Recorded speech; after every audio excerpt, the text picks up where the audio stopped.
Meus amigos, que a paz de Jesus permaneça em nossos corações.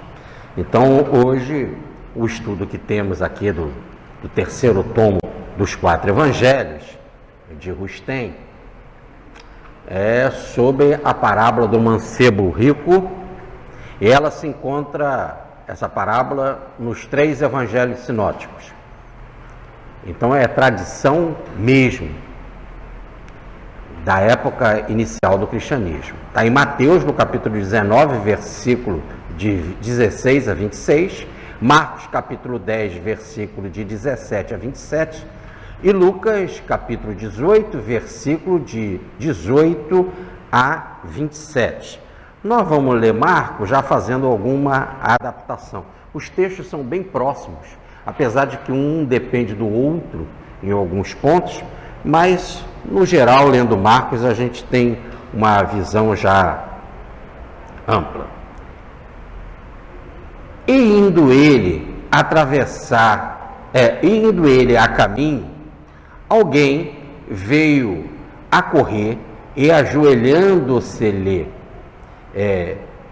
diante dele, falou assim: Bom mestre, que devo fazer para alcançar a vida eterna?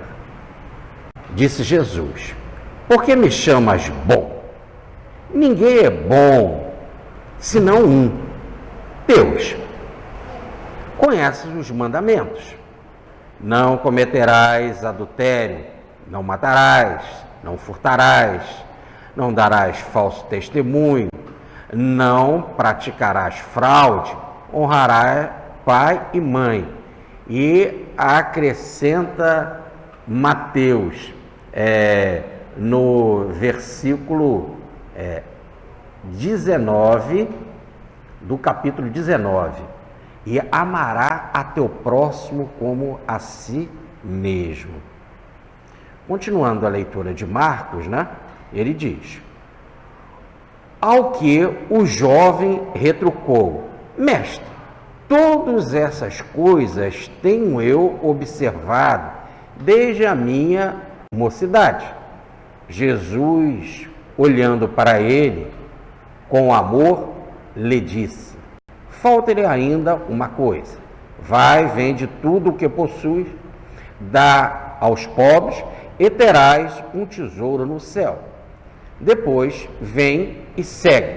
Mas o homem, preocupado com este ensino, se retirou triste, pois possuía grandes bens. Jesus, olhando à volta de si, disse a seus discípulos: Quão difícil é que entre no reino de Deus os que possuem riqueza. E como os discípulos se mostrassem espantados com as palavras ou com o ensino, ele repetiu: Filhos, quão difícil é que entrem no reino de Deus os que confiam nas riquezas. Mais difícil é que um camelo passe pelo buraco de uma agulha do que entrar um rico no reino de Deus. Maior ainda se tornou o espanto dos discípulos, que uns aos outros diziam: Quem pode então ser salvo? Jesus, porém, fitando-os, disse: Isto para os homens é impossível, mas para Deus, a quem tudo é possível. Muito bem. O texto, o pensamento mais importante desse comentário, desse estudo, dos evangelistas, é esta frase: Para o homem é impossível, mas para Deus tudo é possível. Esse é o ponto. O resto é a parábola, a história. Ele quer dizer que para Deus nada é impossível. Para Deus é possível. Possível o quê? Dessa frase, né, de que para Deus tudo é possível, há uma história, uma parábola. Mas essa parábola também vem amarrada a alguns estudos que a gente vinha fazendo.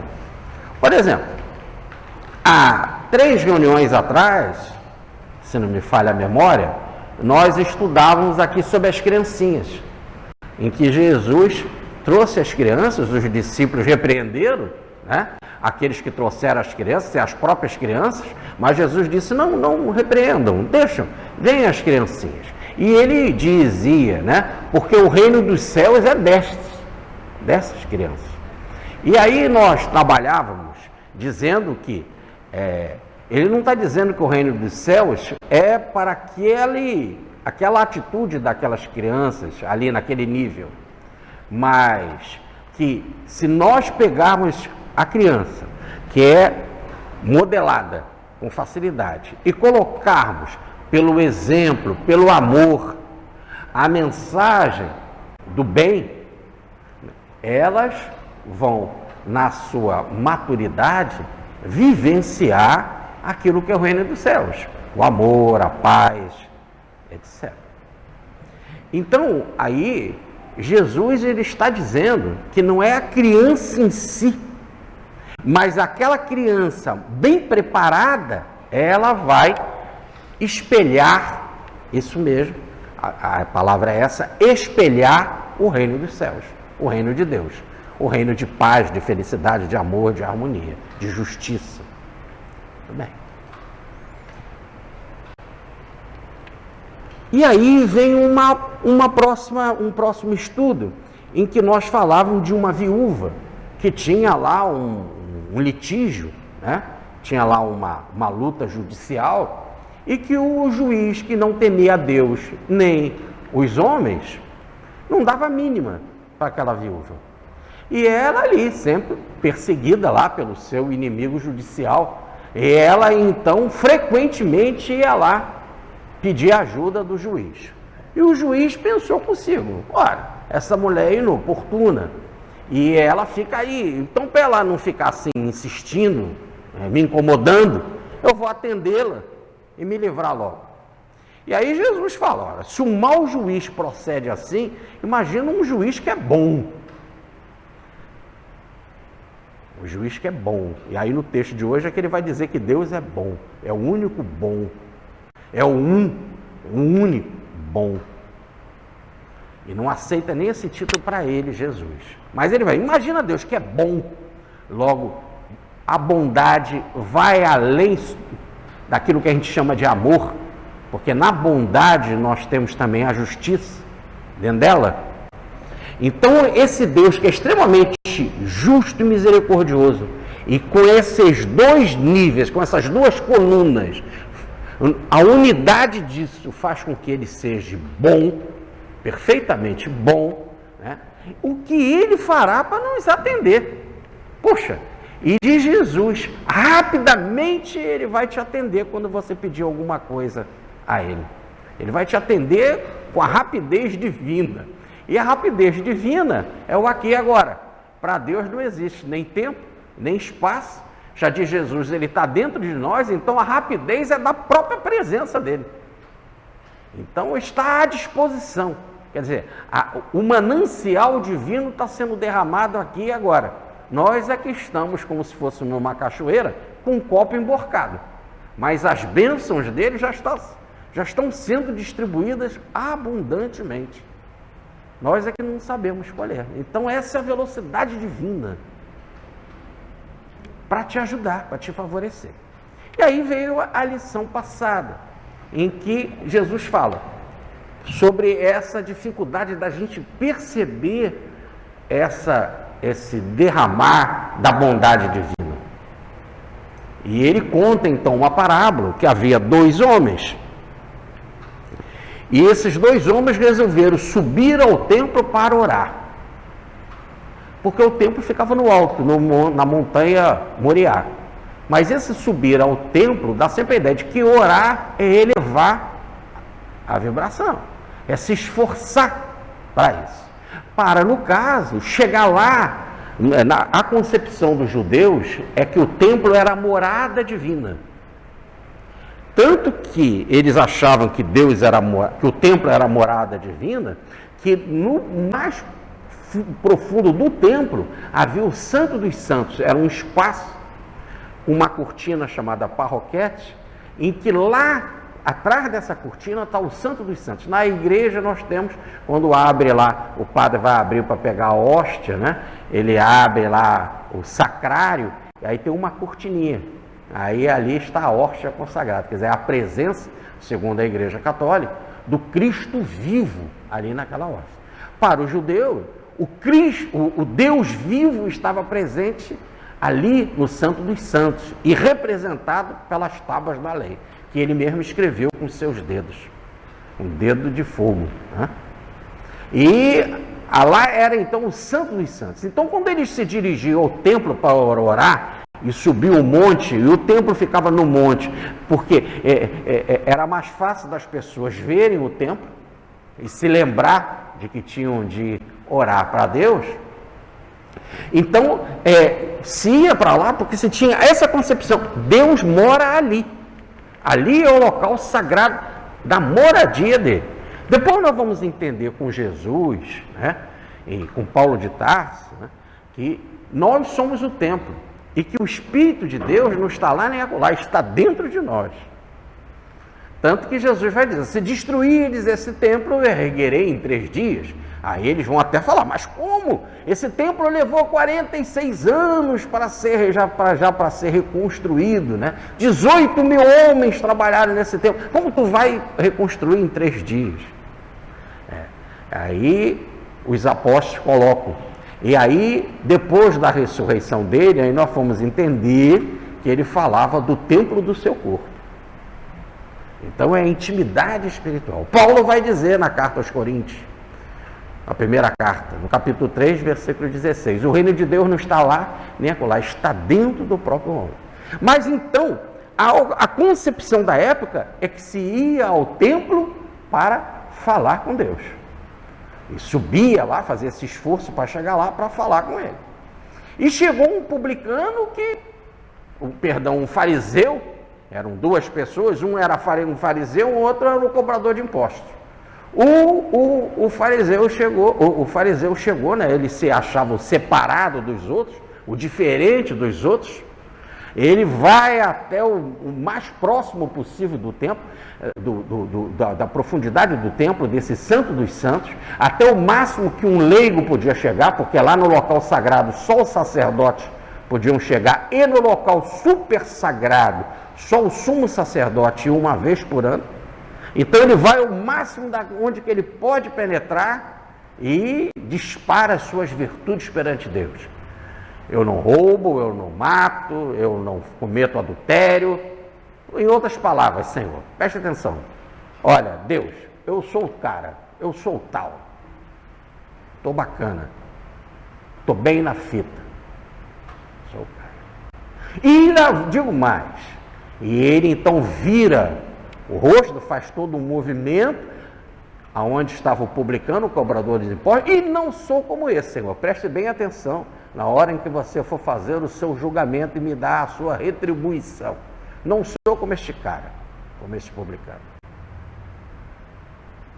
que tem todos os vícios, quer dizer, eu não trago esses vícios, não sou como ele, que rouba, que defrauda, ou melhor, que comete fraude, né? E que é insensível na hora de cobrar os impostos, etc. Não sou como ele. Então aí nós estamos diante de um Deus agora que está em dívida, né? Esse Deus, agora em vez de ser o dono de tudo, no fundo quem é o dono era o fariseu, na psicologia dele. Porque ele estava dizendo para Deus, então me dá a parte que me cabe. Foi essa a ideia da parábola do filho pródigo. Quando o filho chega para o pai e fala, me dá a parte que me cabe da herança. Vou embora. Então, mais ou menos estava acontecendo, me dá a parte que me cabe por eu estar fazendo essas boas virtudes todas e não ter o vício como desse publicano. Me dá a parte que me cabe. E preste bem atenção, como eu vou além daquilo que você manda, porque eu jejuo, e não uma vez por ano, jejuo 2 vezes por semana. E como eu também não só pago dízimo das coisas da terra, mas eu pago dízimo da produção da terra, mas eu pago dízimo de tudo aquilo que eu ganho, quer dizer, eu estou indo além da tua lei, porque a tua lei é jejuar 1 vez por ano e pagar o dízimo só da produção da terra, e eu pago o dízimo de tudo que ganho, ainda jejuo 2 vezes por semana. Puxa, a sua retribuição, quer dizer, os juros, vai ser pesado. Quer dizer, Deus está em dívida, e está em um Deus capitalista que está em dívida, e está em dívida no sentido de endividado, quer dizer, com juros, né? Vai ter que pagar alto, porque aquele que estava diante da frente dele, o tal do correto, tinha muito que receber, e mais do que o Senhor prometeu. Essa era a expectativa dele. Já o publicano, a atitude dele primeiro, ele nem se aproximou muito do templo, porque ele não tinha nada para oferecer, ele achava que ele só tinha defeito. E ele nem olhou para o alto, ele não teve nem a ousadia de olhar para o alto. Então ele olhou para si mesmo, se achando um errado, e disse: Senhor, eu sou um errado. Eu tenho defeitos. Qual eram os defeitos? Ele defraudava, ele era violento, ele acabou prejudicando pessoas, a gente não sabe. Ele tinha um erro pesado. E ele reconhece isso. Mas o Senhor é misericordioso. Tenha compaixão de mim. Então ele não tinha nada para oferecer, nenhuma virtude. Lá quando você vai na igreja, tem lá na hora da missa, tem um ofertório, né? Que é a hora em que você vai fazer uma oferenda, né? No caso ali, nós estamos o fariseu fazendo esta oferenda, esse ofertório. Qual é a oferenda dele? Ó, estão aqui as minhas virtudes e os defeitos que eu não pratico, igual esse publicano. Esse é o ofertório. Já o publicano, ele não tinha nada para oferecer, muito pelo contrário. Tanto que ele nem se aproximava, não tem nada, não trouxe nada para te dar. Mas, conto com a tua misericórdia. Então ele estava se sentindo um zero, e pedir a ajuda de Deus. Me dê algo naquilo que a tua compaixão. Eu não tenho condição de te pedir nada. Eu reconheço que eu estou errado. Mas sei que tu é misericordioso. Se voltarmos para a parábola do filho pródigo, é a mesma coisa. Agora é esse mesmo filho. Ele foi, gastou todo o dinheiro do pai, que ele foi petulante: pai, me dá a parte que me cabe. Saiu, gastou tudo. Gastou com as meretrizes, chegou numa hora, não tinha mais como sobreviver, foi trabalhar num momento de crise, faltava tudo, não tinha comida, não tinha nada, ele queria avar a comida dos porcos, nem tinha. Ele então naquela situação, ele entrou em si, refletiu, e falou: vou com meu pai, vou voltar, e lá vou dizer para ele que eu não tenho nem condição de ser chamado de filho. Eu errei, e vou dizer que eu errei contra Deus, que a lei manda, e nós vimos aqui, honrar pai e mãe, eu não honrei, né? Errei contra o meu pai, eu tinha de amá-lo, então errei contra Deus, errei contra o meu pai, porque eu não cuidei dele, e não fiquei junto com ele, não fui solidário, não fui amoroso, e também com relação a mim mesmo, eu desperdicei tudo, não tem mais nada, não tem nem a vase dos porcos para comer. Então eu vou dizer que eu não tenho nem condição de ser filho, mas que como ele é meu pai, é misericordioso, e até para os empregados ele dá pão, poxa, será que ele, então que ele faça também, e me dê pão. Vou contar com ele. Repare que é igual o publicano, eu não tenho nada para dar. No fundo, a parábola do filho pródigo, um evangelho completo, nós temos essas duas situações. O filho pródigo, antes arrogante como fariseu, me dá a parte que me cabe, né? E ele voltando como publicano: estou errado, não tenho nada, depende de ti, Senhor. Muito bem. É isso que nós vimos aí nesses nossos últimos estudos. Aí vem um capítulo de hoje, em que Jesus então está andando, está no caminho, né? No ambiente público, né? Está a caminho, quando vem alguém, né? Que depois a parábola vai dizer que era um jovem, e Lucas vai dizer que ele era um chefe, um comandante, alguém importante, um príncipe, é a tradução do Pastorino, Então, jovem, mais rico, importante, quer dizer, aí o príncipe não é príncipe, como nós damos a ideia de príncipe em termos de nobreza, é príncipe no sentido de principal, quer dizer, é um dos líderes da cidade. Né? E para ser líder naquela época tinha de ter cacau, ou em outras palavras, tem de ter grana, né? Tem de ter dinheiro. Ele então se aproxima de Jesus, correndo, se coloca de joelho diante dele e diz: bom mestre. Então ele aí está falando duas coisas. Primeiro, ele está chamando Jesus de mestre, e depois ele está chamando Jesus de bom. Um mestre que é bom. Jesus não nega que é mestre. Aliás, já está em João no capítulo 13, versículo 13, quando chamam ele de mestre, ele fala: me chamais mestre? Sim, eu sou. Ele não nega que é mestre. Rabi, Rabone, mestre dos mestres. Ele não nega. Mas ele aqui vai negar a ideia do bom. Bom sou o Pai. E ele vai dizer: bom sou um. É muito interessante a melhor tradução do texto que eu trouxe aqui para vocês. Bom sou um. Ele é unidade, tudo está com ele. Na linguagem popular, a bola está com ele. Ele que é o um. E esse um é o que nós chamamos de Deus. Só ele é bom. Me chamais bom, só ele. Então ele não nega. Tanto que mais na frente, ele vai dizer, né? O rapaz vai perguntar para ele: mas isso eu faço, mestre, desde a minha mocidade. Aí ele não vai corrigir o rapaz. Ele volta a chamar mestre. Ele não corrige. Mas lá no início, mestre bom, ele não corrigiu o mestre, corrigiu o bom. E ele vai dizer que bom sou o Pai. Bem,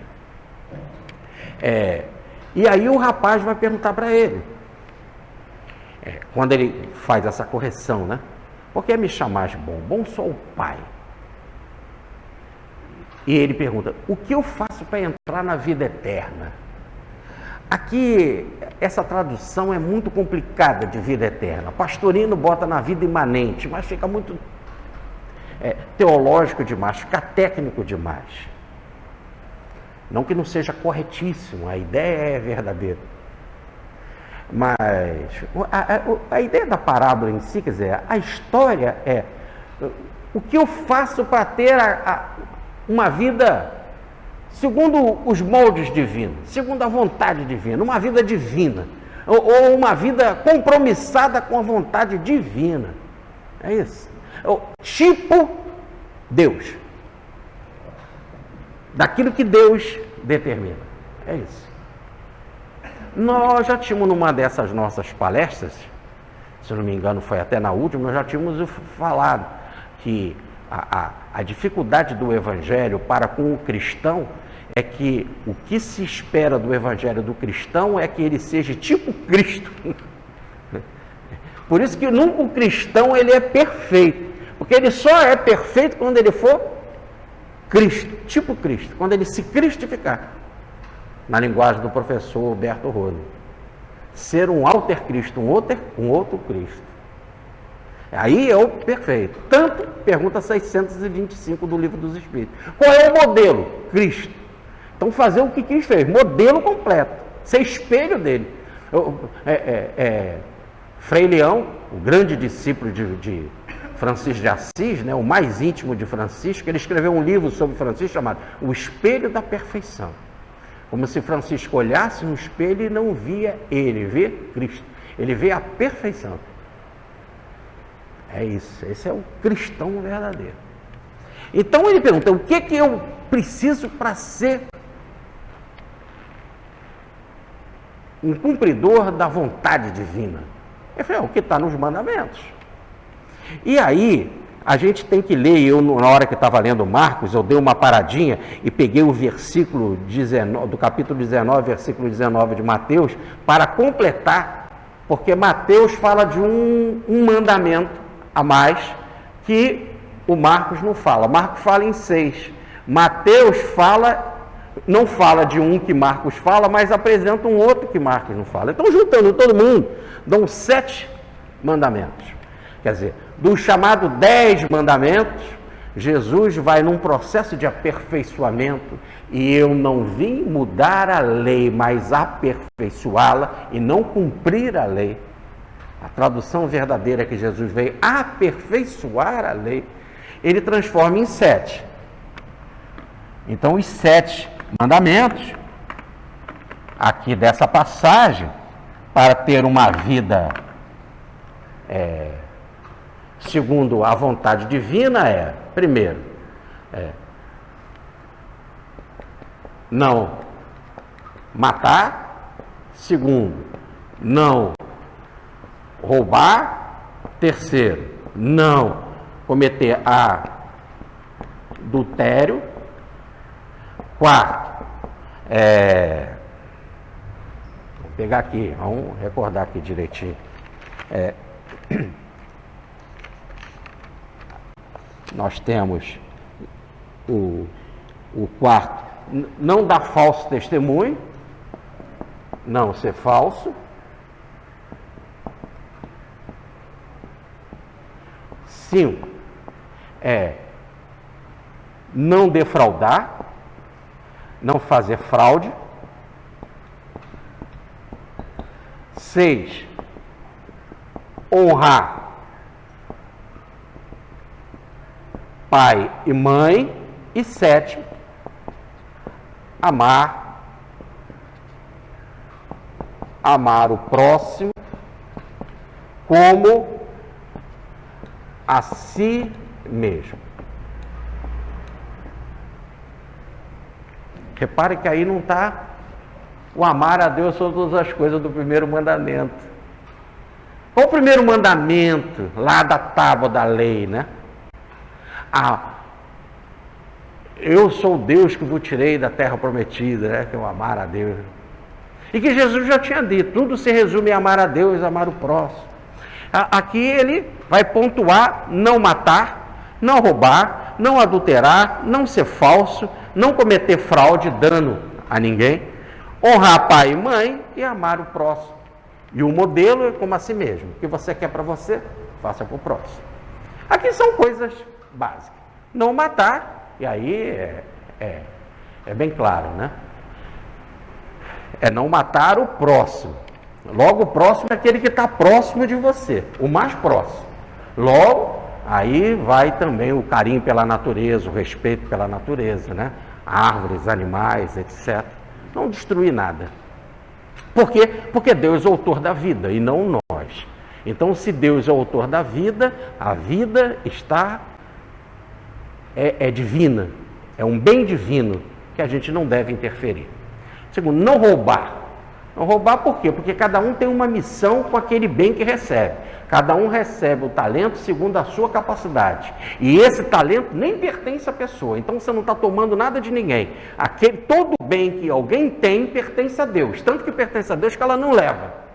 Então não se mete nas coisas de Deus.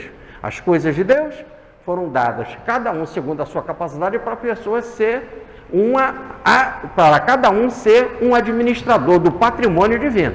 Um administra dinheiro, outro administra voz, outro administra arte, né, um artista, outro administra música, não é isso? Outro tem o dom de ser artista do teatro. Cada um tem um patrimônio que recebeu divino. Não tome nada de ninguém, porque nem a esse ninguém pertence a Deus. Então não se meta em bem divino, porque toda distribuição de bens o bem físico, moral, cultural, é algo que pertence a Deus e pedagogicamente está sendo usado para a pessoa crescer. Tanto que aquele que não usa bem o bem divino, até esse bem que ele não tem, porque pertence a Deus, será tirado, diz a parábola dos talentos. Segundo, não cometer adultério. Aqui o adultério é mesmo o problema sexual. E o adultério não tem absolutamente nada a ver aqui com monogamia. Na época de Jesus poderia ter uma poligamia. Ou melhor, as pessoas podiam ter 1, 2, 3 mulheres. Salomão tinha centenas. Não é isso.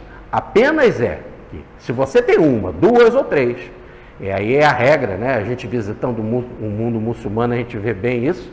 O que você dá para uma tem que dar para outra. E não só em termos de bem, mas de amor, de presença, de carinho, de respeito. Essa é a ideia. Então, voltando aqui para o nosso mundo, o mundo mesmo da monogamia, né?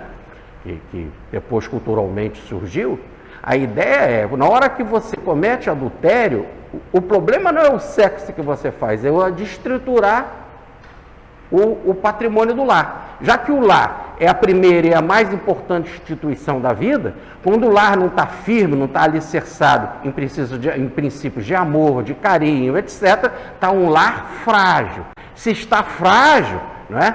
Pode desabar.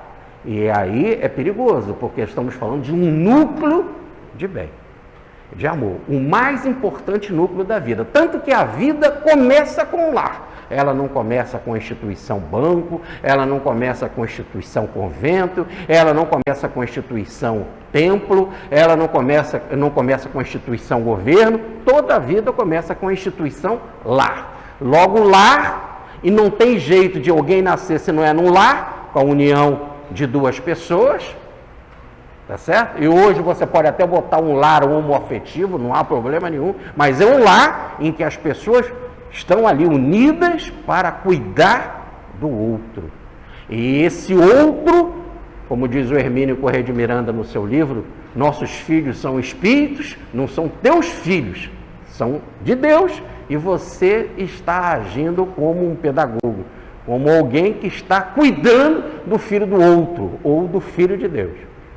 Então, desestruturar a instituição implantada por Deus, logo quando Adão e Eva foram expulsos do paraíso e chegaram na terra, e Adão conheceu Eva e nasceu Caim. Então, começa o primeiro versículo, quando fala da vida na terra, começa com a estrutura do lar, com a estrutura da família. Então, o problema do adultério não é o adultério em si. Muita gente fala, mas aí houve sexo, aí errou. Segundo Jesus, errou, ele fala para a adulta, vai e não erre mais. E se ele errar? Vai e não erre mais. Até quando que ela pode errar? Sempre, até 70 vezes 7. E quantas vezes por dia? 70 vezes 7 é perdoar. Para Jesus, a perfeição está até em perdoar. Mas ele não está dizendo que não há um erro, há uma desestruturação da família, daquela instituição primeira e mais importante. Porque tanto que nessa outra passagem que falávamos da criança, né, esta criança, ela é o reino de Deus, é o futuro para o reino de Deus. Uma criança desestruturada, sem boa informação, sem bons inputs, sem bons exemplos, como é que ela vai espelhar o reino de Deus no futuro? Né? Então, o não adulterar está nesse sentido. Outra coisa, não ser falso. Ser falso é horrível, porque você não é nunca você. Você tem duas caras, você é um artista, um hipócrita. A palavra hipócrita no grego é artista, é um representante. Pietro Baldi, ele falava, eu tenho uma grande dificuldade de dizer o professor Pietro Baldi, é ouvir uma pessoa, que eu nunca sei o que ela está dizendo, o que ela está falando, o que ela está pensando, faz uma confusão tremenda. Então, ele que tinha a sensibilidade de ler o pensamento do outro, olha que confusão, ela pensava uma coisa e falava outra. Mostra que quando se é falso, não se é verdadeiro. Logo, não é o que você está emitindo que é falso, você mesmo não é verdadeiro. Depois, honrar pai e mãe. Ora, honrar pai e mãe é honrar aqueles que têm estrutura de sabedoria. Ora, você só vai honrar pai e mãe porque aonde você está com esta capacidade de honrar, porque você passou por um aprendizado. Quem te deu esse aprendizado? Pai e mãe. Então, aí pai e mãe está no sentido de mestres. E esses mestres são maravilhosos, porque são os mestres que Deus deu na base da vida, da origem da vida. Toma conta dele, desse meu filho. E aí, se você está honrando pai e mãe, você passou por um aprendizado. Quem te deu? Foram eles. São importantíssimos. Foram eles que te ensinaram a andar, a falar. Mas te deram os primeiros princípios da vida. Respeitam. Né?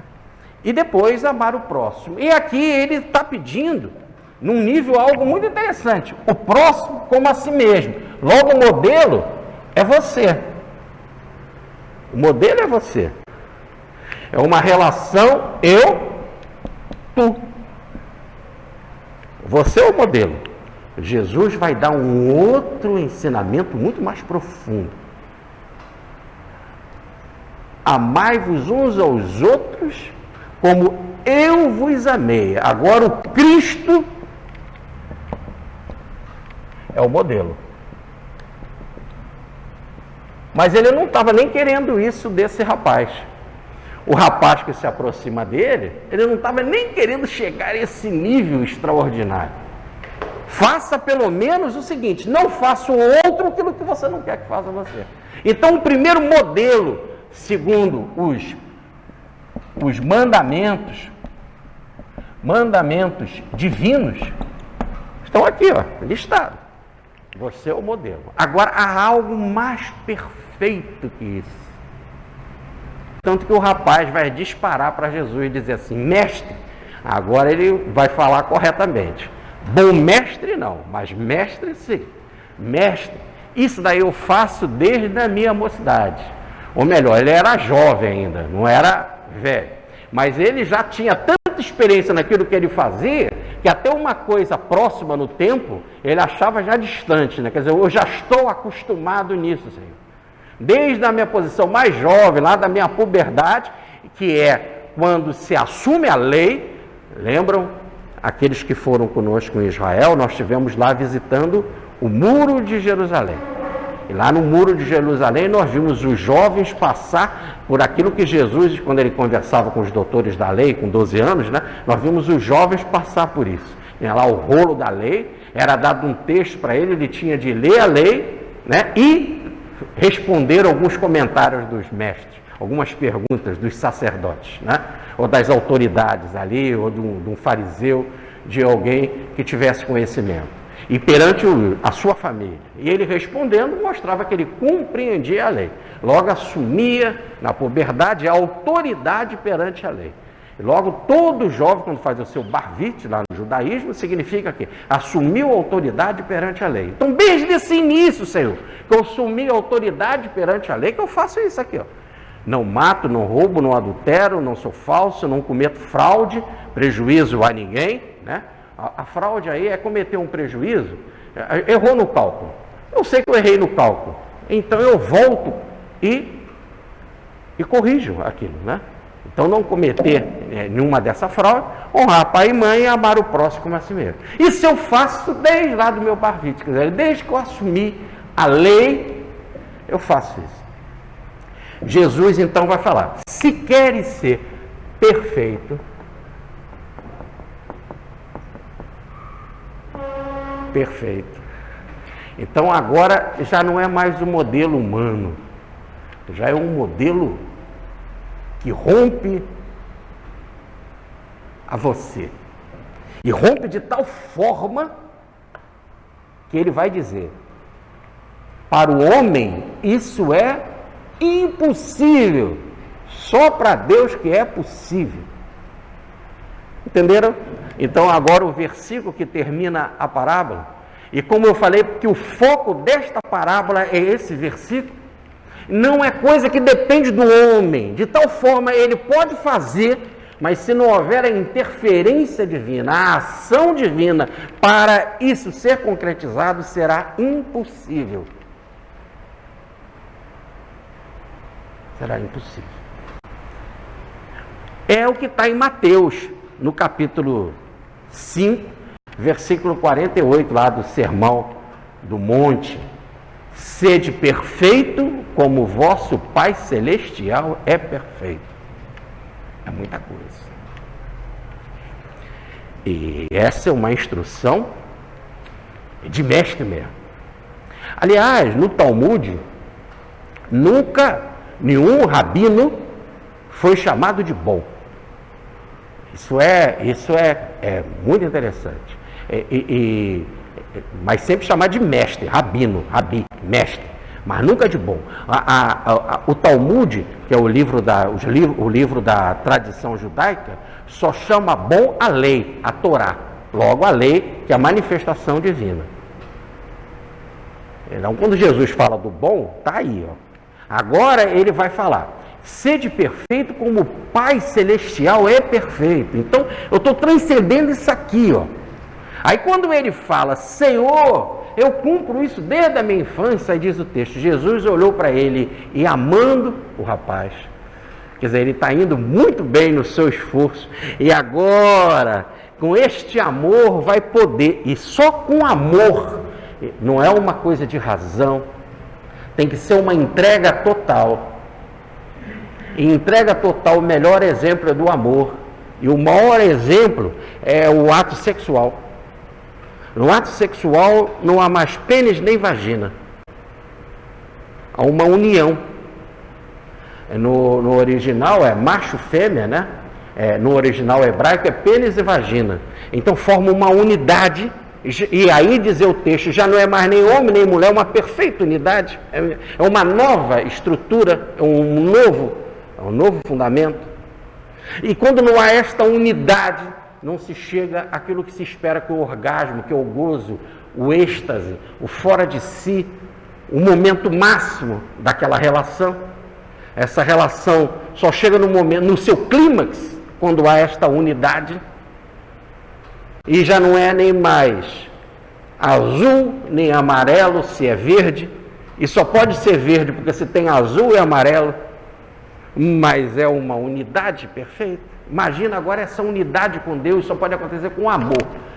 Daí é toda a tradição mística da Idade Média, as freiras principalmente, sempre são as esposas de Cristo. Elas usam inclusive a aliança, porque dá essa ideia de acasalar, e Cristo aí eles tinham a ideia de que era Deus, né? De acasalar com Deus, de fazer esta unidade, que já não é mais você, já não é mais Deus, mas uma perfeita unidade do Criador com a criatura. Essa é a perfeição.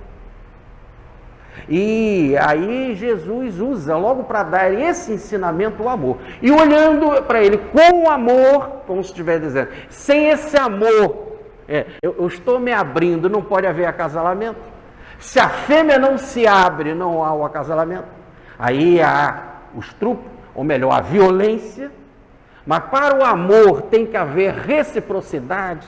Ele se abre em amor e derrama um ensinamento mais complexo, mais profundo, que só pode ser feito por amor. E se não tiver a interferência divina, e Deus é amor, será impossível para o homem realizar. E aí ele conclui a parábola com essa expressão.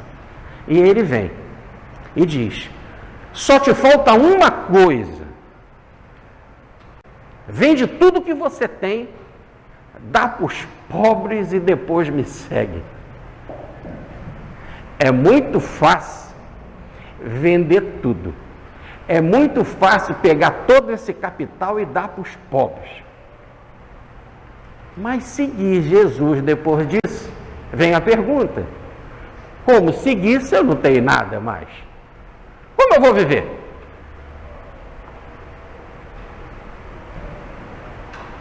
Porque ele não fala, guarde uma parte, guarde uma moeda, guarde o suficiente para você comer,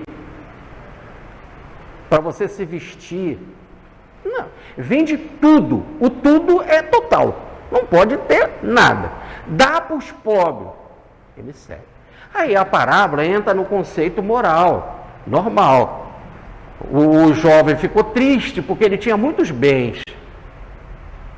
Ele ficou triste porque ele tinha muitos bens. E aí não seguiu Jesus. E Jesus, então, olhando ao redor, fala com os discípulos como é difícil um rico, aquele que tem muitos bens, querer entrar no reino dos céus. Os apóstolos se assustam com a extensão desse ensino. Aí os apóstolos ficam assustados. E aí Jesus repete. E ele reafirma de novo como é difícil aquele que tem bens, propriedade, querer entrar no reino dos céus. E vai além. É mais fácil um camelo entrar no buraco de uma agulha do que um rico entrar no reino dos céus. Aí os apóstolos ficam doidos. Ficam espantados. E chegam a dizer, então, Senhor, quem vai poder se salvar? Quem vai salvar? Você não tem nada. Não tem nada. não tem propriedade comum. Quem pode salvar? Aí ele fala, para Deus, para o homem, impossível. Só para Deus. Quer dizer, se não tiver esse componente, é aí que é a dificuldade da passagem. A passagem não está falando dos bens, nada disso. A passagem está dizendo, nessa situação da perfeição, se não tiver envolvimento do amor de Deus, e a gente só se relaciona com Deus por amor, porque Deus é amor, se não houver essa troca, esse casamento, esse acasalamento, é a parábola das bodas nupcial, do capítulo 25 de Mateus, né? Desse casamento da virgem, aí as virgens da Idade Média, das virgens, lá com o noivo tinha 10 virgens, e foi para o acasalamento, para a festa. Então essa união com Deus, quer dizer, se não tiver amor, é impossível. Lá na parábola, a chama, o óleo que mantém a lâmpada acesa, a lâmpada do amor, né? Se o amor não está aceso, quer dizer, se você não está pegando fogo, não está abrasado em amor, não existe essa relação com o indivíduo. E só nessa relação que as coisas são possíveis, não depende do homem.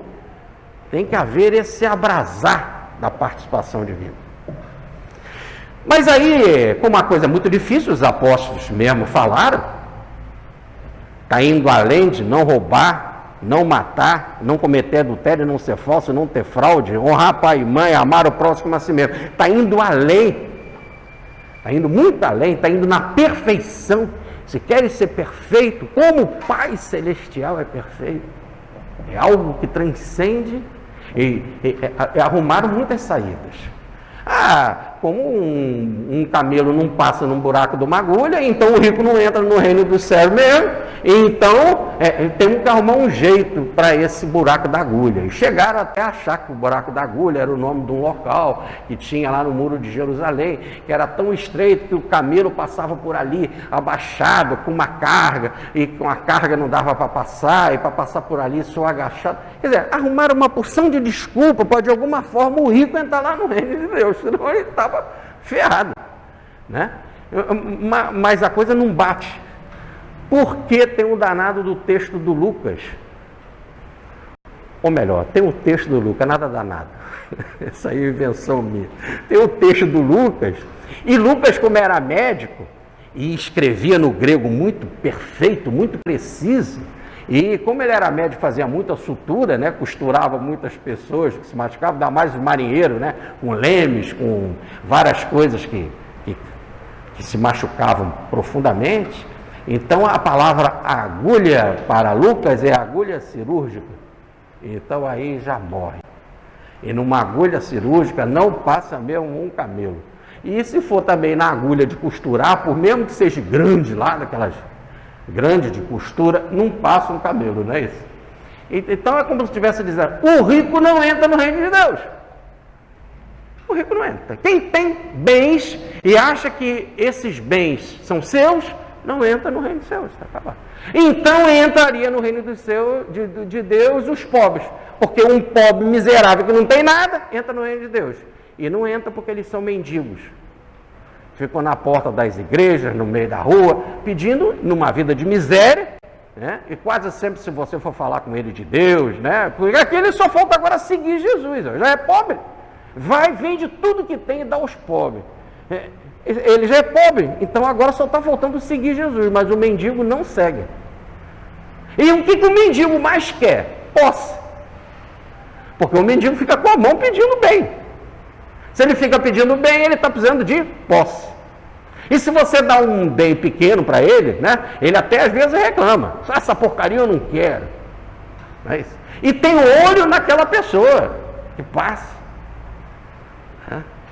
Tem olho naquele que passa. Você comprou muita coisa, tem um carro, está com uma roupa boa, né? Ele tem olho, ele quer ter aquilo tudo. Então pouco importa se é um rico físico ou um rico mental. O problema não está no patrimônio em si. Pode ser uma moedinha, 1 centavo. O Emanuel certa vez falou para o Chico. Esse Emanuel extremamente duro, mas cheio de amor, né? Falou para o Chico. Chico, É melhor te faltar milhões, Chico, do que sobrar um centavo. Quando sobra um centavo, Chico, tu não soube dividir ainda. Faltou ainda ajudar alguém, né, que precisa daquele um centavo. É melhor te faltar milhões do que sobrar alguma coisa.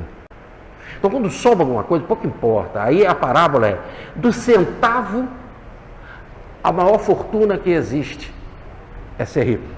E se você não tiver centavo nem fortuna nenhuma, mas quer ter, é a mesma coisa, você tem um patrimônio mental. Porque a mente, você carrega aquele baú das coisas que você quer ter. É a mesma coisa. Como é difícil esse entrar no reino do céu. Bom, mas Jesus conviveu com os ricos, não teve problema nenhum. Ele chamou Mateus, que era cobrador de impostos. Mateus fez um jantar lá maravilhoso com os seus amigos publicanos. Ele foi a esse jantar. Não diz que Mateus fechou a coletoria, botou talvez o outro para cuidar da coletoria que era dele. E seguiu o caminho com Jesus. Jesus também esteve na casa de Zaqueu. Zaqueu era arquimilionário, quer dizer, logo chefe dos publicanos, logo chefe de Mateus. Arquimilionário, diz o texto. Em momento nenhum Jesus mandou Zaqueu dar nada. Ainda disse mais, Zaqueu, bem-aventurado és tu, Zaqueu. E no capítulo 8 de Lucas, no versículo 3, diz que Joana, Susana e Madalena cuidava de Jesus e do seu grupo com seus bens. Ora, então tinha bens lá nesse grupo. E tinha tantos bens que Judas tinha a bolsa e era o tesoureiro do grupo. Tanto que ele ficou preocupado quando a outra Maria, irmã de Lázaro, e Marta, derrama perfume sobre os cabelos de Jesus, perfume caríssimo, de nardo. Ele falou, nós podíamos vender e dar para os pobres. E João fala, isso porque ele cuidava da bolsa, ou melhor, do tesouro do grupo. O tesouro aí não é da riqueza do grupo, é da administração dos bens do grupo. E Tiago, João, Pedro e André tinham uma companhia de pesca. E Jesus chamou eles, mas a companhia de pesca não fechou, porque diz lá que como é o nome do pai deles? Zebedeu, o pai de João e Tiago, ficou cuidando daquela companhia de pesca. E a mãe dele, de João e Tiago, mulher de Zebedeu, que ficou cuidando da companhia de pesca, inclusive tinha empregados nessa companhia e tinha outros barcos. A mulher de Zebedeu, mãe de João e Tiago, seguia Jesus. É a Salomé, aí do capítulo 8 de Lucas, porque Salomé, Susana, Madalena, cuidavam com seus bens de Jesus. E como viam os bens de Joana? Ora, o marido dela continuava com a empresa de pesca. Ele alimentava com doações ao grupo também, ué. Então a gente tem que entender aí melhor essa coisa. Só uma coisa te falta. Vai, vende tudo o que tem, dá aos pobres e depois me segue. E ele não quis. A gente fica só com a ideia, é porque ele tinha muitos bens. Mas depois, na explicação de Jesus, como é difícil quem tem patrimônio, quem tem bens, quem tem riqueza entrar no reino de Deus, e riqueza é algo que você pode pensar, porque ele tinha 10 casas, mas ele podia ficar com uma. E o sujeito que tem uma só, e Jesus fala, deixa a tua casa e me segue. Ele também vai dizer, não, mas eu não vou deixar minha casa, eu só tenho uma casa, eu quero essa casa, então ele tem um bem. Ele tem um bem. E depois nós temos o caso de Egídio, o terceiro da ordem franciscana, Frei Egídio, ou Frei Gil na intimidade, quando ele só tinha uma túnica. Mas tinha. E Francisco falou, dá essa túnica para um pobre. E quando ele deu a túnica para o pobre, ele se sentiu voando. E se você dá tudo, como é que você vai viver? E aí eu concluí a parábola. para o homem é impossível. Mas claro, então é para a gente fazer isso? Não, para nós é impossível. Se a gente for dar o nosso patrimônio, nós vamos ficar com fome, na miséria, vamos ser mendigos. É impossível. E, no caso, Pietro Baldi falou para o Manuel Emídio, que era cônsul no Uruguai, e foi chamado no Brasil, em Santos, depois no Uruguai, e depois foi chamado para ser embaixador no Chile. E ele dizia: eu não quero ser embaixador no Chile, eu quero abandonar a carreira diplomática e te seguir, Pietro Baldi, seguir a tua obra. Pietro Baldi: não faça isso. Por enquanto você está aí e todo mundo te ajuda. Você tem papel, traduz as minhas obras, você tem tempo, usa toda uma máquina até, máquina de datilografia. Na época era assim, né, que essas coisas aconteciam com máquina de datilografia. Né? Mas, e as pessoas gostam de você, e você tem telefone, e tem correio, e fala comigo, e tem empregado. Você não vai ter nada. E aí, quando você não tiver nada, também ninguém vai te procurar para nada, para te ajudar em nada. Porque toda essa gente que diz: quantos amigos você tem? Porque você tem. Quando você deixar de ter, também os amigos você não vai ter. Bob não tem amigo. E Manuel Emídio não seguiu o professor Pietro Baldi, largou tudo e morreu pobre. Mas só aqueles que eram amigos de Ubaldi que entenderam. Por exemplo, o Dr. Maurício Crispim, que fez o atestado de óbito, morreu como indigente. E para não ser enterrado como indigente, os amigos de Ubaldi se cotizaram. Ele vivia aonde?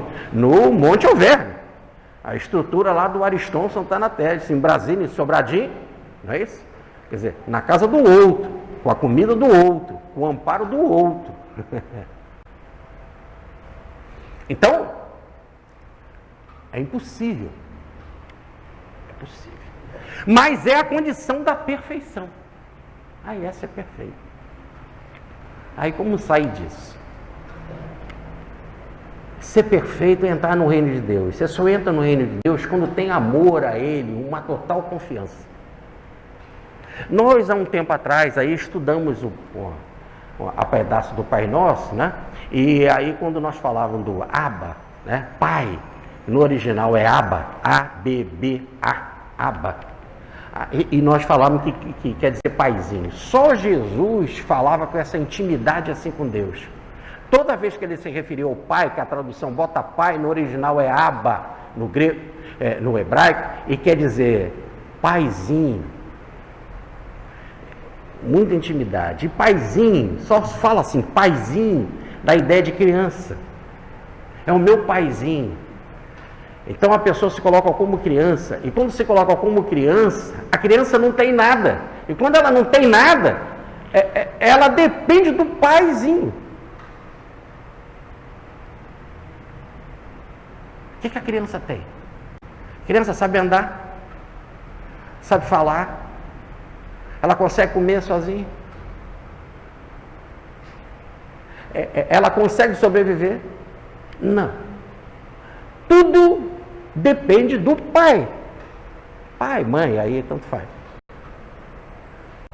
Irmã ou aba, paizinho ou mãezinha.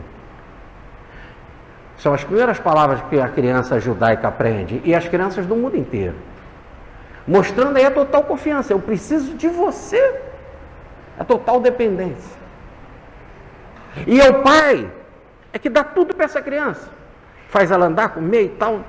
Tanto que lá no final pede, honrar esse cara que fez isso. Pô.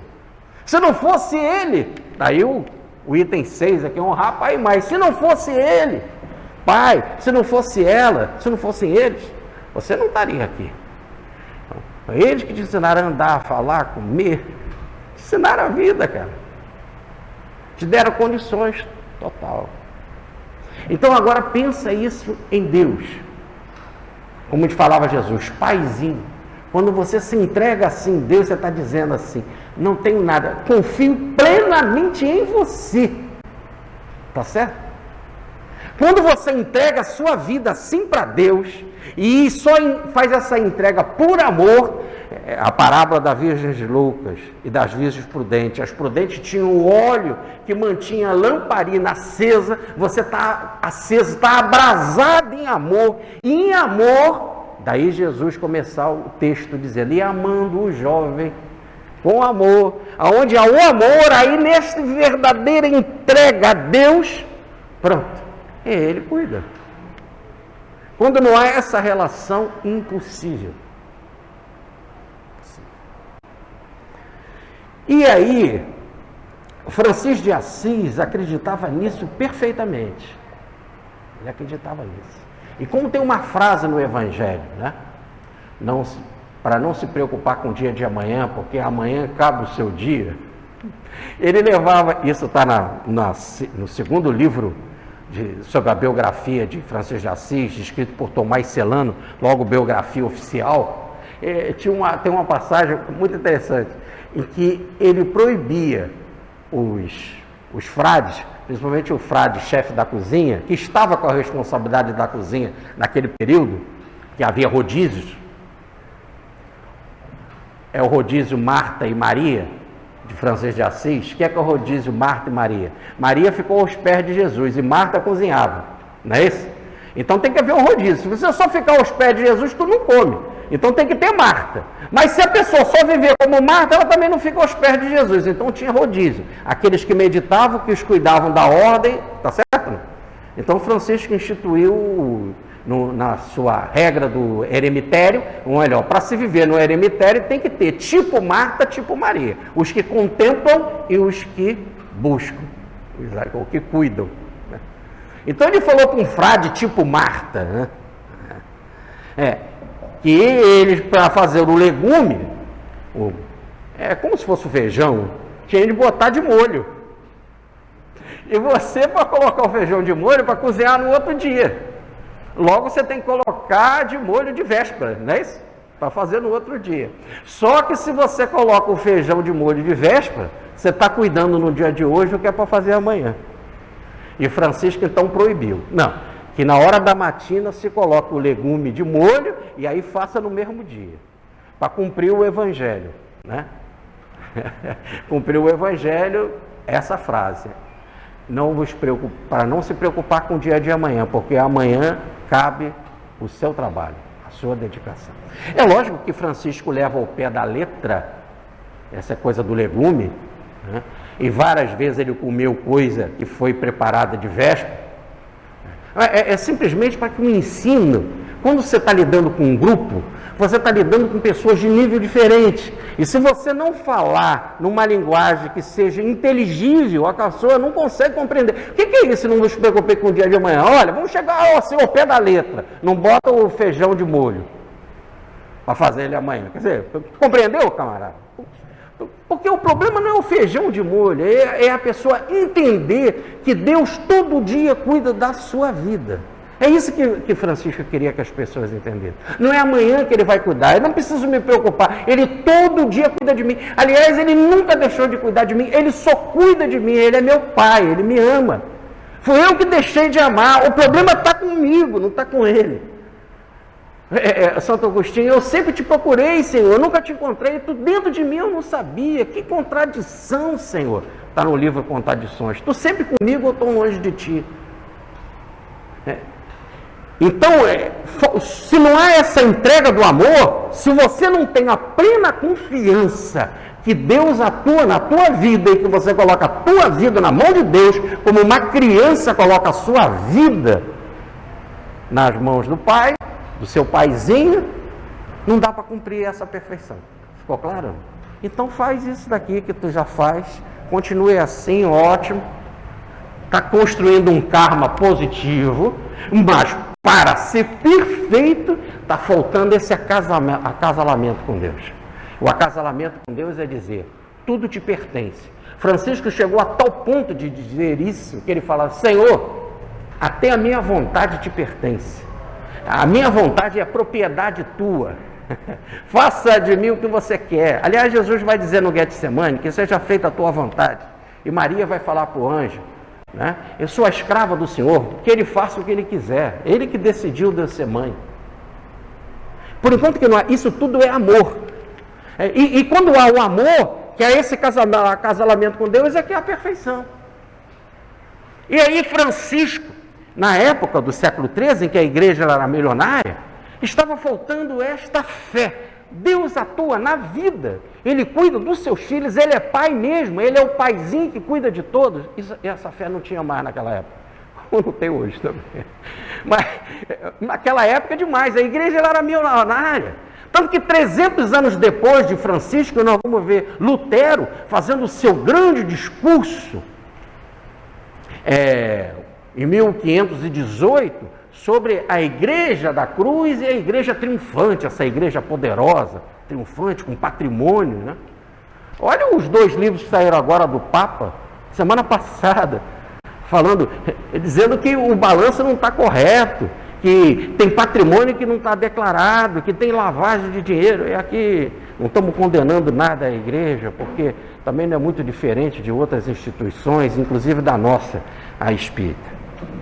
Aliás, o que é mais triste é ver o espírita mais preocupado com o evento do que com o mais importante, que é a divulgação da doutrina. Essa falta de fé tem aqui dentro. Se dá mais atenção para a cantina do que para o estudo do Evangelho. A cantina nem fecha. É um inferno. Mas é assim. Aí você vai, mas como vai ser diferente? Então é isso. Não é perfeito. Não é perfeito. E essa é a situação, é a confiança. O Pai faz. Puxa. Nós só temos... O Dr. Bezerra impôs isso ao Grupo Espírita Bezerra de Menezes, na Rua Bambina. Lá não entra dinheiro, ninguém pode ser sócio lá. Eu não posso lançar livro lá. Quando eu lanço o livro, não pode ter lançamento do livro lá, porque não pode vender o livro. Não se fala de dinheiro. E a casa está lá, toda pintadinha, arrumada, tem elevador. Agora, não vai você fazer aqui no Regeneração, ele quebra, não está preparado. Ali é o modelo de espiritualidade. Na época, no século XIII, essa igreja triunfante, rica, só conseguia viver com estrutura financeira. As regras eram ricas. A regra de São Bento, que é, podemos dizer assim, o pai da Europa, né? Tanto que até o Papa queria colocar que a comunidade comum europeia tivesse como protetor São Bento, mas não foi aceito porque ela quis se declarar laica. Mas, então, São Bento, com a sua regra, tinha lá os mosteiros beneditinos ricos, patrimônio, verdadeira cidade. E que foi ótimo, inclusive, para o desenvolvimento da humanidade. Aqueles bolos, aquelas tortas, aqueles vinhos, aquelas cervejas, né? Tudo saiu desses mosteiros maravilhosos, né? Os livros, olha o livro, O Nome da Rosa, né? Como é? Como é o nome do livro? O Nome da Rosa, né? E olha o mosteiro, lá a biblioteca, né? Como é a biblioteca dos beneditinos, né? Aqui no mosteiro de São Bento, olha a biblioteca dele. Então eles guardaram patrimônio, isso é uma propriedade. Mas aí no século XIII já ninguém, sabe, essa fé já tinha ido embora. Aí surge a figura de Francisco de Assis. E vai começar a haver um movimento dos pobres, não só de Francisco, mas outros movimentos na época, e que queriam viver essa fé, como o capítulo 10 de Marcos, vender tudo, dar para os pobres e seguir Deus, e Deus atuar e dar certo. Então vai surgir um movimento dos ricos, não um movimento de pobre. Pobre não tinha nada para dar para os pobres, pobre não tinha nada, não tinha nem voz na sociedade. Até quando teve briga entre os maiores e menores, que teve uma briga dessa lá em Assis, o maior era o que tinha o título de nobreza, e o nobre era o rico que não tinha título de nobreza. Então repare que o que era chamado de menor era rico. Quem era chamado de maior era o nobre, que podia estar rico ou ter riqueza só da propriedade, e está faltando capital, que vivia em muitas guerras e tal. E tinha outro que era chamado de menor, que era rico. Francisco de Assis era rico e era chamado de menor. Repare que não é chamado pobre de menor, o pobre não é nem chamado. Menor era o rico, que não tinha título de pobreza. Ficou bem claro isso. O pobre tem valor. Então, vai haver um movimento dos ricos para deixar tudo e seguir Deus. E aí Francisco vai ser o cabeça desse movimento. E Francisco era rico, deixa tudo, o pai vem e pede até a roupa dele, ele dá roupa, fica sem nada, o bispo dá roupa. Tem que ter alguém para dar roupa, senão ele vai ficar peladão. Entenderam? Para Deus é impossível. Então há uma atuação que Deus age e a roupa vai chegar. Agora, se você não quiser fazer o segmento, aí tu vira mendigo. Mas para você ser mendigo e ter meios de sobreviver, é coisa divina. E Francisco começa aí, então, a construir a igreja, pedir pedra, e vai reconstruindo a igreja e tal. E daqui a pouco um grupo começa a seguir Francisco, todos ricos. Pedro Catani, Bernardo Quintavalha era milionário, vendeu tudo e deu para os pobres. Pedro Catani era jurista, deu tudo também, vendeu para os pobres. E depois veio o terceiro, Egídio, já não era rico, aí tinha uma exceção, mas tinha uma jaqueta, bacana a jaqueta dele, então dá a jaqueta para o pobre. Aí eles vão viver, e aí o que eles tinham de fazer? Ir de porta em porta pedir, mendigar, em nome de Deus, e pregar o evangelho. Para poder levar essa vida de evangelho, tinha de pedir. E aí começou a incomodar, porque principalmente a igreja. Porque havia um choque entre a roupa deles e o que eles falavam. E havia um choque também com a roupa que os padres da época, a igreja triunfante, se vestia. Então ele teve de pedir autorização a Inocêncio III, um papa poderosíssimo. Lá na igreja São João de Latrão, que é onde que ficava a sede do papado, não no Vaticano. O Vaticano é 300 anos depois. Então ali ele foi lá pedir. Aí vamos encurtar aqui, houve lá uma interferência lá de um cardeal junto com o bispo de Assis, ele chega a Inocêncio III. Muito bem. E Inocêncio III falou, tá bom, você quer levar uma vida, não para falar de coisas teológicas, mas falar de pobreza, castidade e obediência. Reviver o evangelho na simplicidade está concedido, mas como você vai viver? E ele disse, mas é o Senhor? Nós somos filhos dele. Nós somos filhos de Deus. Deus vai nos ajudar. Aí o Inocêncio pensa assim, isso é muito bonito aqui, né? Mas é discurso. E quando vocês ficarem doentes, cara? Como é que vocês vão arrumar lá remédio, comida, e em vez de sair pregando tem que cuidar do doente? Vai meditar. Ele foi aos pés de Nossa Senhora meditar e veio com a seguinte parábola. Havia uma mulher que estava no deserto e que tinha os filhos. E ela falou, meus filhos, vocês são filhos do rei. Vão lá e digam para o rei, olha, nós somos teus filhos, daquela mulher lá do deserto. E nós somos teus filhos, rei. E como você é nosso pai e você sustenta uma corte, é lógico que você vai nos sustentar também. E o Francisco pergunta, mas quem são esses? A mulher sou eu. Casada com o rei. Olha a ideia do casamento, como nós falamos, a ideia mística da época, né, de se casar com Deus, da parábola do capítulo 25. E os filhos que vieram através de mim são do Deus, do rei. É ele que nos sustenta.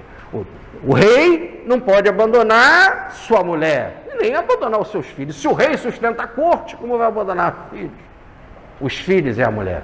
Então o rei, Cristo Rei, ou Deus, sei lá, né, não vai nos deixar nunca. Ele que vai nos sustentar. Aí o Inocêncio ainda achou doido isso. Mas entrou o cardeal João de São Paulo, ou melhor, o cardeal João, da igreja de São Paulo, fora dos muros de Jerusalém. A igreja de São Paulo, ou melhor, aquela igreja onde está enterrado o corpo de São Paulo. Ele entra no circuito como cardeal e fala para o Papa, tá certo, como que nós vamos negar a ele algo que é do Evangelho? Isso está no Evangelho, isso é o Evangelho de Marcos, dá tudo que tem, vende, dá para os pobres e me segue. Isso tá, nós vamos negar? E se fosse Jesus pedindo?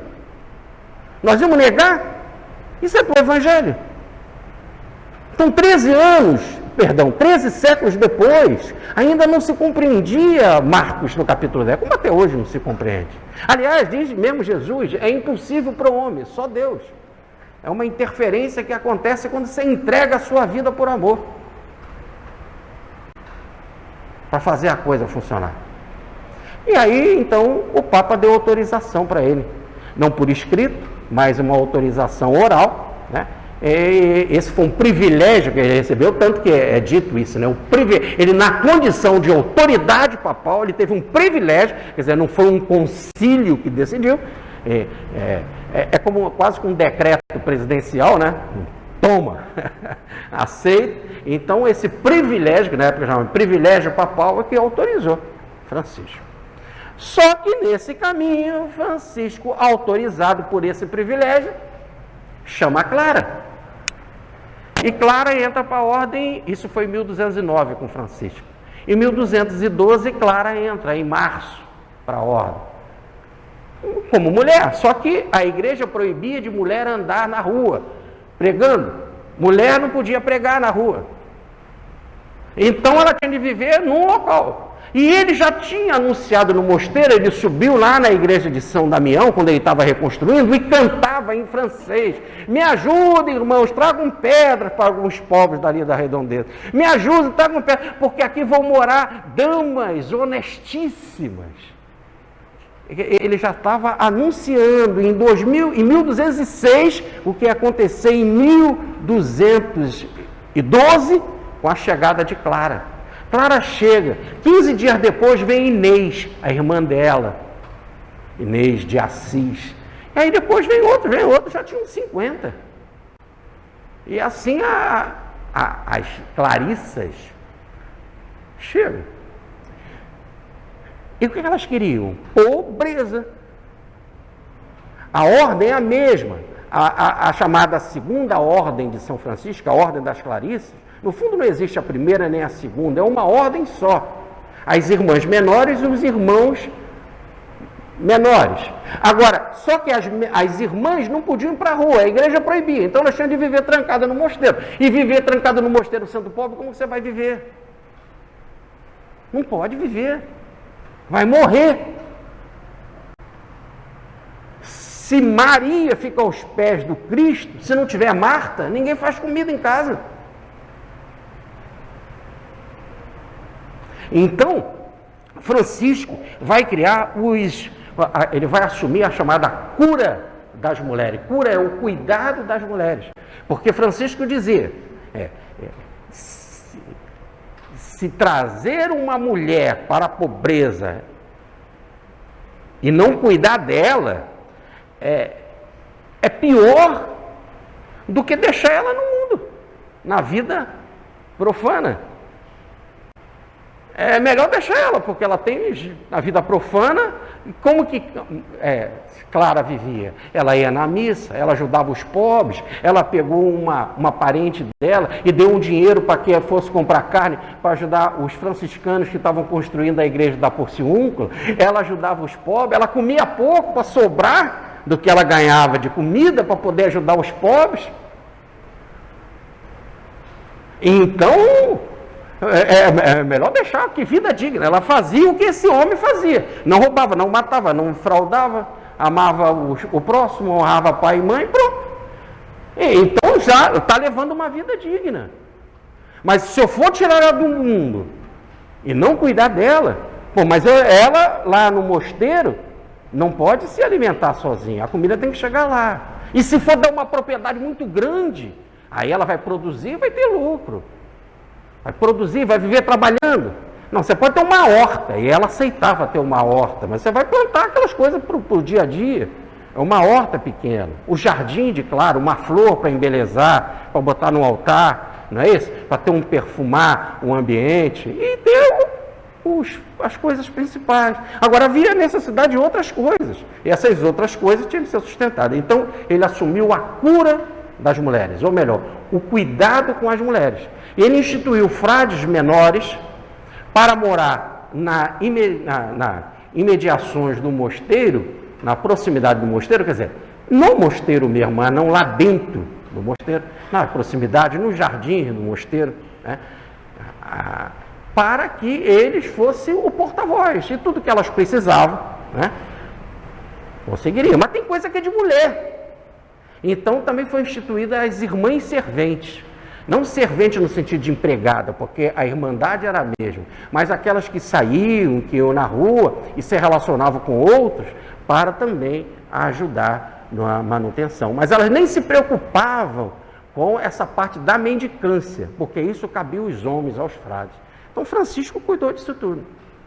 E começa a pipocar. Não, vamos tirar isso.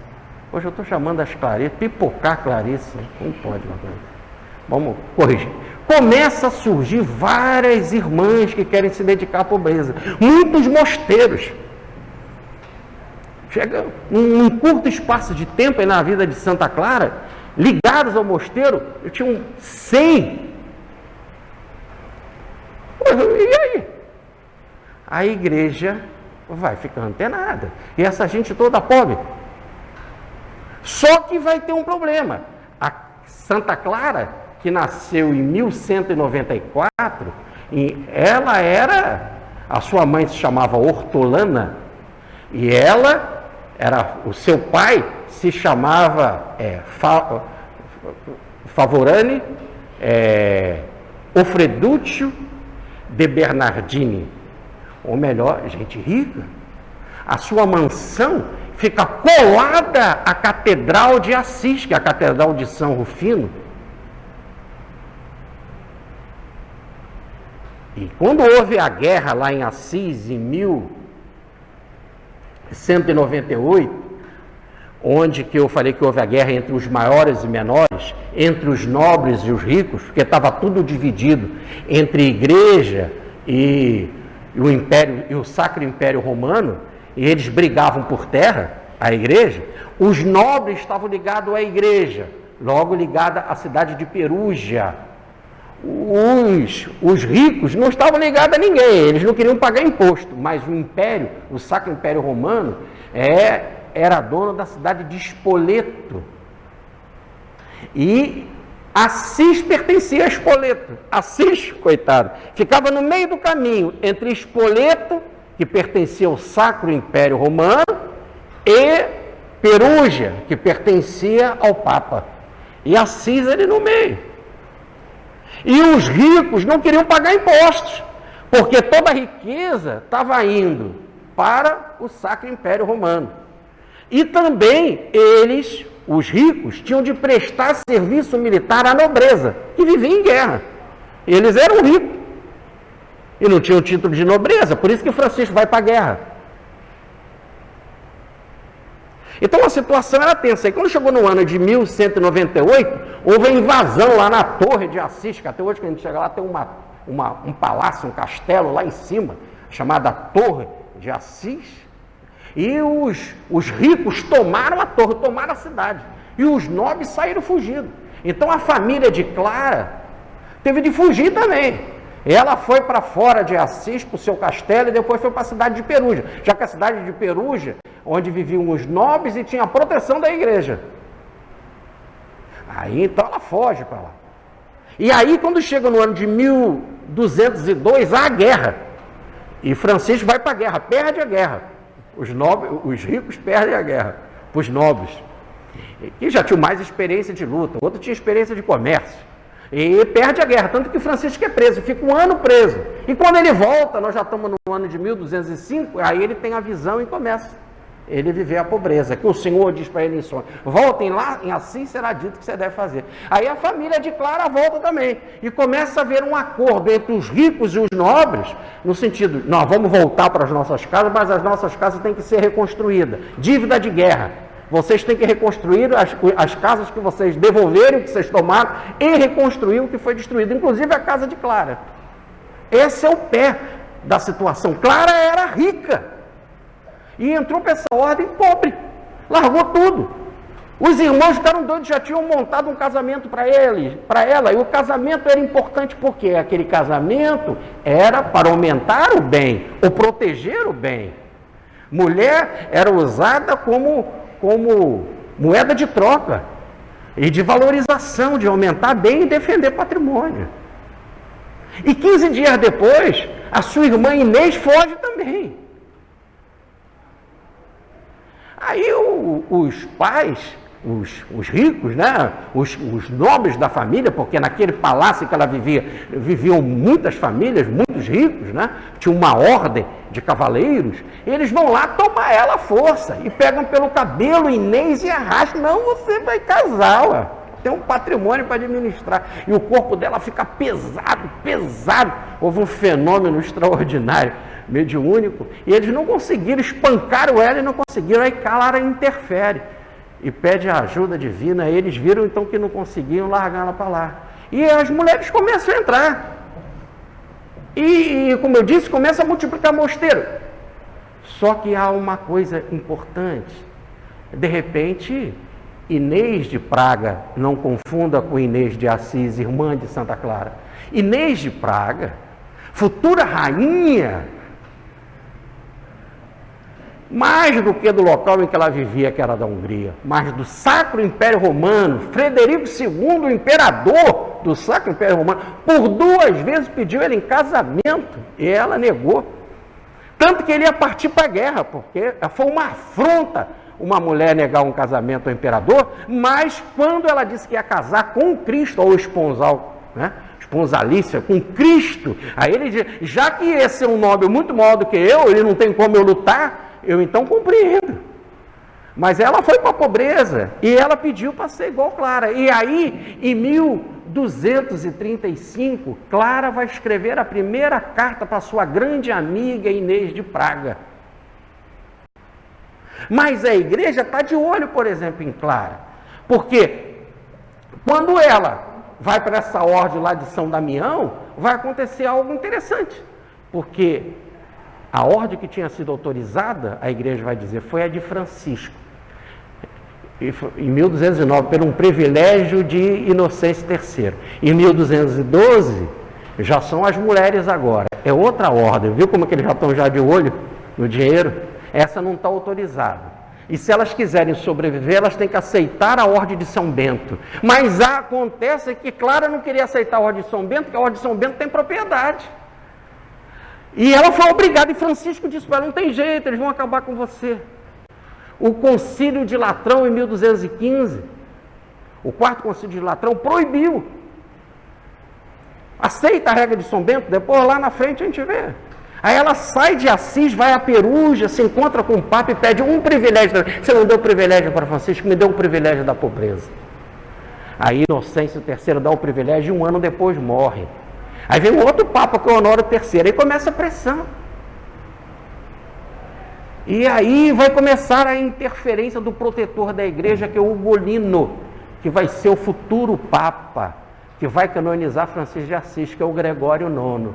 Se vocês quiserem saber a vida desse Papa, leiam o livro Libertação, de André Luiz. Ele passou 700 anos no umbral. Foi ele que criou a Inquisição para matar os cátaros, que aceitavam o corpo fluídico de Jesus, a reencarnação, a mediunidade. E aí começa a relação entre Francisco e Ugolino, ou o cardeal Gregório IX, no futuro. E a relação de Clara com ele, com o Ugolino. E desde 1218 ele começa a pressionar, tem que ter propriedade. E cria a regra dele. E diz mais, você, Clara, não é da ordem de São Francisco, é da ordem que é fundada por mim. Eu que te dou autorização para você existir. Então eu trouxe aqui algumas coisas que Clara vai falar. Quando ela está para morrer, no testamento dela, eu trouxe textos originais da época, no testamento dela, ela vai dizer assim: estava construindo a igreja de São Damião, quando Francisco anunciou que ali ia ter mulheres. Clara confirma no seu testamento. Observar o que foi mandado por Deus e nosso Pai, para restituir o talento multiplicado, com a colaboração do Senhor. Sem Deus isso é impossível. Para ser modelo, ser exemplo, ser espelho. Se o Senhor nos chamou a coisa tão elevada, que é essa pobreza total, a coisa tão elevada que em nós possam espelhar-se as que deverão ser exemplo e espelho das outras e conquistar o prêmio da bem-aventurança. Quer dizer, eu não quero ser pobre, eu quero ser bem-aventurada, viver com o Senhor. Depois continua ele. Mas nós somos fracas fisicamente, sem força. E Francisco prometeu que ia assumir e cuidar de nós. Depois ela continua. Depois escreveu para nós uma forma de vida simples. Ele mesmo, com a sua mão, São Francisco escreveu. E essa forma de vida simples é a pobreza. Além do mais, fazia sermões, dava exemplo e pedia para a gente observar sempre a pobreza. Não deveríamos dela de modo nenhum nos afastar. Francisco nunca se desviou também da pobreza. E continua. E como sempre foi cuidadosa e solícita em observar a santa pobreza, prometemos isso ao Senhor, é o nosso voto. Para maior segurança, tive a preocupação de conseguir do Senhor Inocêncio, ou do Papa Inocêncio, em cuja o tempo começamos, e as outras nossas sucessoras, dessa profissão da pobreza que nós pedimos, né? Esse privilégio, e ele nos concedeu. E em tempo algum devemos nos afastar desse privilégio. Ora, para Clara escrever isso no testamento, vocês podem imaginar a pressão que ela estava tendo para ter bens. No fundo, a igreja não estava preocupada que elas iam ficar pobres nem ter o que comer. É que se elas vão abandonar tudo e ficar pobres, não é vender e dar para os pobres, é dar para a igreja. Depois vão ser pobres como vocês quiserem.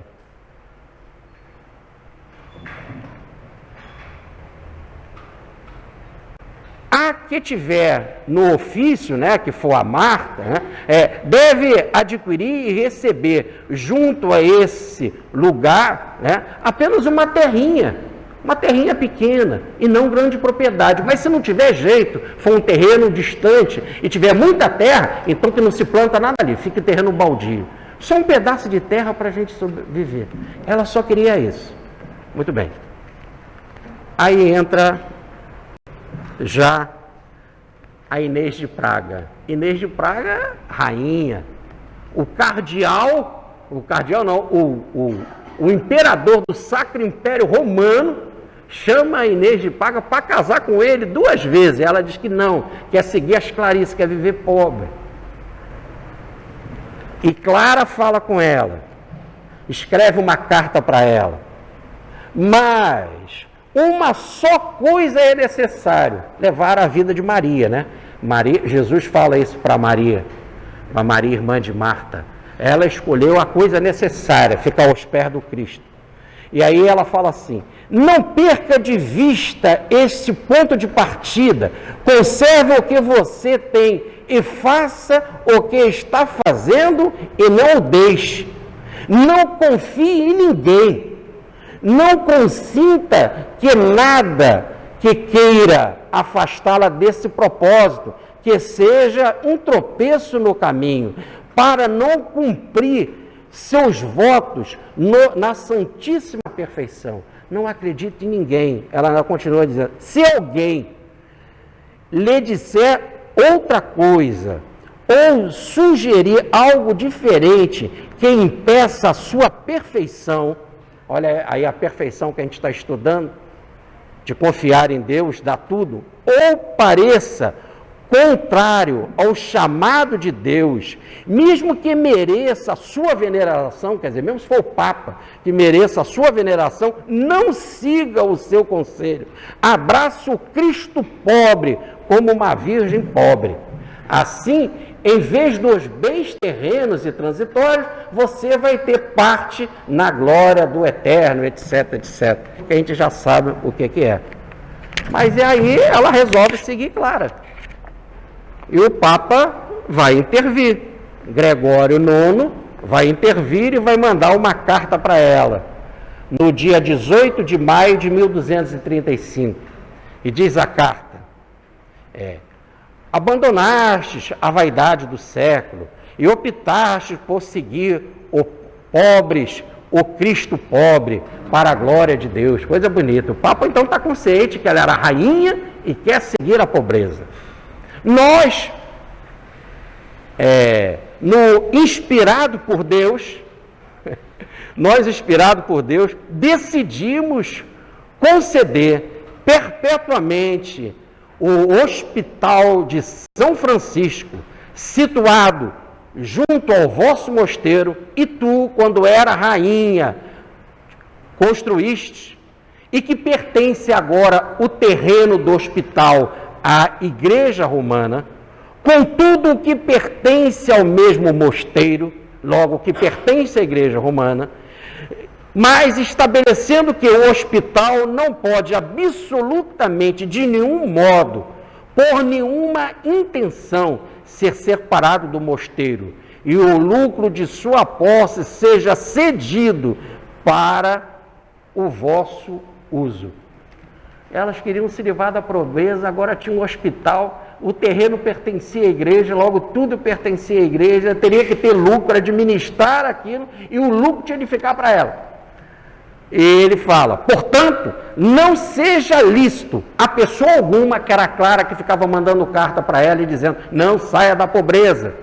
Aí o Papa diz, portanto, não seja lícito a pessoa alguma infringir esta coisa da nossa Constituição e concessão. Se alguém presumir tentar isso, saiba que há de incorrer na indignidade de Deus, ou melhor, será, já que ele foi inspirado por Deus, será excomungado.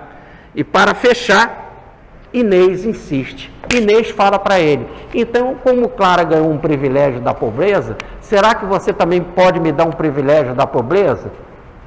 E então eu, particularmente, os outros mosteiros ficam com dinheiro, mas eu não quero ter nada, eu quero dar tudo para os pobres, não quero administrar hospital nenhum, quero depender apenas de viver para Deus.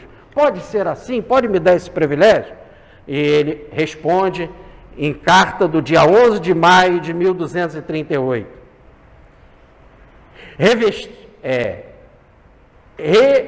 Rejeitastes as roupas comuns e revestistes o hábito da pobreza. Ele só fica nessa coisa de roupa, né?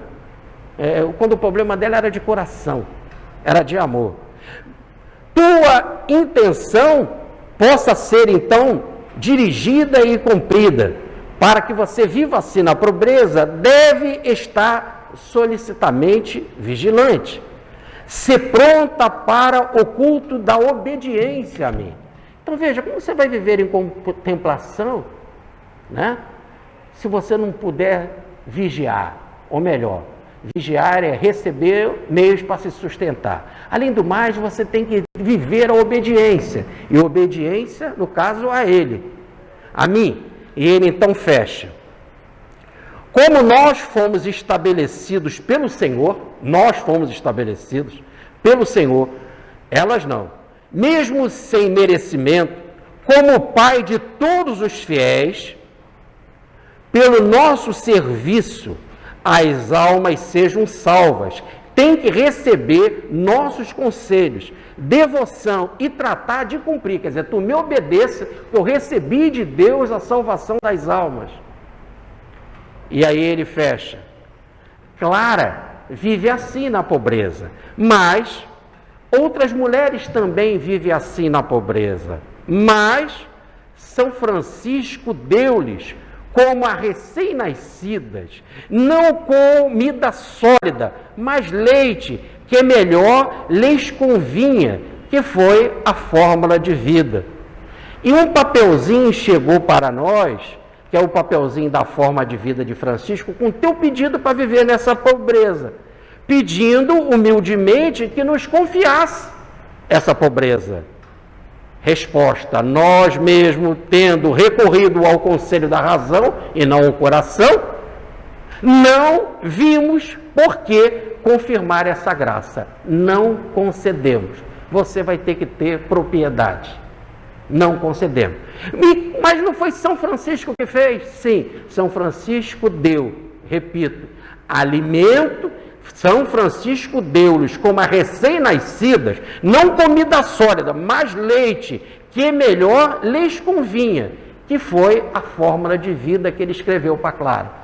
É leite, é coisa para criança, eu estou dando um ensinamento mais profundo, muito mais elevado. E Deus é que ditou isso para mim. E você tem que obedecer. E ainda diz mais, não autorizo isso para você de modo nenhum. Então está aí a participação da igreja no século XIII, alonguei-me um pouco mais, para mostrar de forma clara que Mateus não podia ser vivido. Marcos, dá tudo que... Mateus, Marcos e Lucas, dá tudo aos pobres, é impossível. E a igreja dizia, não pode. E aí como você vai viver lá dentro? Você lá para viver, você precisa ter propriedade. Mas nós não queremos ter propriedade. Deus vai nos ajudar, alguém vai chegar aqui e vai fazer uma doação, ele não vai abandonar os seus filhos nunca. Não pode. Recebemos uma inspiração divina. Isso que Francisco concedeu é coisa de criança. Comida leve, leite de criança. A nossa não, é comida sólida. O que é comida sólida? Que buscamos no conselho da razão. Tem que ter propriedade. Logo o evangelho está errado. Logo o evangelho não pode ser vivido. Para ser perfeito não se pode dar tudo que tem e seguir Jesus. Para seguir Jesus tem que levar bens. Logo a igreja estava preocupada com bens. Clara lutou isso até o final da morte. Ela morre no dia 12. No dia 11, o Papa Inocêncio IV, agora já um outro Gregório já tinha desencarnado, Inocêncio IV, no dia 11, um dia antes, manda um frade entregar para ela a ordem de Clara, autorizando ela a ser pobre. E a ordem dela a ser pobre. Um dia antes, no dia 12, ela desencarna. Ela beija a bula papal e um dia depois ela desencarna. No dia 12 de agosto de 1253. Mas em 1297 já estava tudo mudado outra vez, já veio propriedade. Hoje a ordem franciscana é a ordem mais rica da igreja. Viver Marcos é muito difícil. E aí disse Jesus, como é difícil alguém que tenha propriedade entrar no reino dos céus. É mais fácil um camelo entrar no buraco da agulha do que um rico entrar no reino dos céus. Para a pessoa entrar no reino dos céus, só precisa uma coisa, que é o amor. E quando há o amor, é Deus quem cuida, é Ele que ampara, é Ele que é o protetor, é o paizinho que dá tudo. Mas para se ter essa compreensão de Jesus, tem que ser perfeito. Ser perfeito como o Pai é perfeito. Logo é caminho, é meta. Ou como disse Jesus, só uma coisa te falta, meu filho. E amou ele, mas ele não compreendeu o amor porque tinha muitos bens. Tinha mais amor aos bens do que amor a Deus. Muita paz.